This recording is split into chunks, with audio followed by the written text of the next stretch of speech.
आप सभी को जय मसीह की। प्रभु यीशु मसीह के जिंदा, कुदूस और जलाली नाम में आप सभी का स्वागत करता हूँ और मैं आशा करता हूँ कि आज आप सब भले चंगे और स्वस्थ पाए जाते हैं। प्रियो, आज अगर हम देखें तो हम बहुत से ऐसे कार्यों को करते तो हैं जो हमारे जीवन के लिए आवश्यक है, लेकिन हम उस कार्यों में आज सफलता को पूरी रीति से नहीं प्राप्त कर पाते।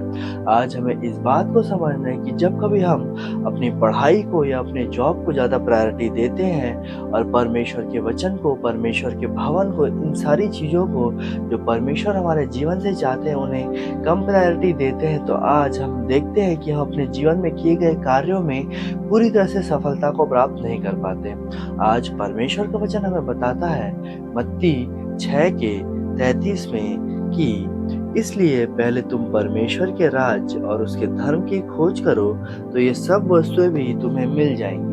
प्रियो, आज हमें इस बात को समझना है कि जो भी कार्य आज हम करते हैं उसमें हम इस बात को सबसे प्रायोरिटी दें कि हम परमेश्वर के वचनों को, परमेश्वर के उस राज्य को खोजें और उसके बाद अपने इस सारे संसार के कार्यों को करें। आज अगर हम देखें तो हम ऐसा सोचते हैं कि पहले हम अपने काम को कर लेते हैं या फिर पहले हम अपनी पढ़ाई को कर लेते हैं, उसके बाद हम परमेश्वर के वचनों को पढ़ेंगे और इसी के कारण आज हम अपने किए गए कामों में सफलता का स्वाद नहीं चख पाते। आज हमें इस बात को समझना है कि हमें हमेशा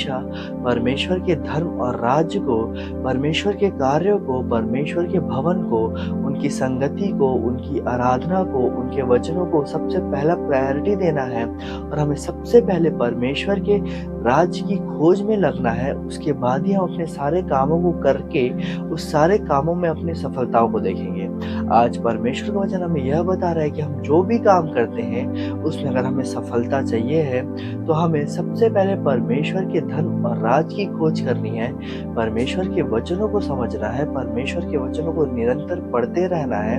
उनकी संगति में रहना है, ताकि उसके बाद ऐसा करने से जो बाकी सारी वस्तुएं हैं वो ऑटोमेटिकली हमारे जीवन में हमें मिल जाएंगी। आज हमें अपने जीवन में अगर ऐसी असफलताओं को देख रहे हैं, अगर हमें भी ऐसा लगता है कि हम अपने कामों में सफल नहीं हो पाते या पूरी रीति से हम अपनी चीज़ों को नहीं प्राप्त कर पाते हैं, तो आज हमें यह अवसर है कि परमेश्वर का वचन हमें बता रहा है कि हमें अपने आप को मन फिराकर परमेश्वर के इस वचन के अनुसार परमेश्वर के धर्म और राज की खोज करनी है, ताकि हम भी उस आत्मिक फल को जो परमेश्वर ने हमारे लिए रखा है, उस सफलताओं को प्राप्त कर सकें और परमेश्वर के नाम की महिमा कर सकें। मैं आशा करता हूँ कि इस छोटे से वचन से परमेश्वर ने आप सबसे बातें की हों और अगर आज हम भी अपने जीवन में पूरी रीति से अपने कामों में सफल नहीं हो पा रहे हैं, तो आज से हम ऐसा करें कि परमेश्वर के वचनों को प्रायोरिटी दें और ज़्यादा से ज़्यादा परमेश्वर के वचनों को पढ़ें, उनमें मन लगाएं, उनको मनन करें। उसके बाद जब हम अपने कार्यों को करते हैं तो हम अवश्य उसमें सफल होंगे। परमेश्वर आप सबको आशीष दे। आप सभी को जय मसीह की।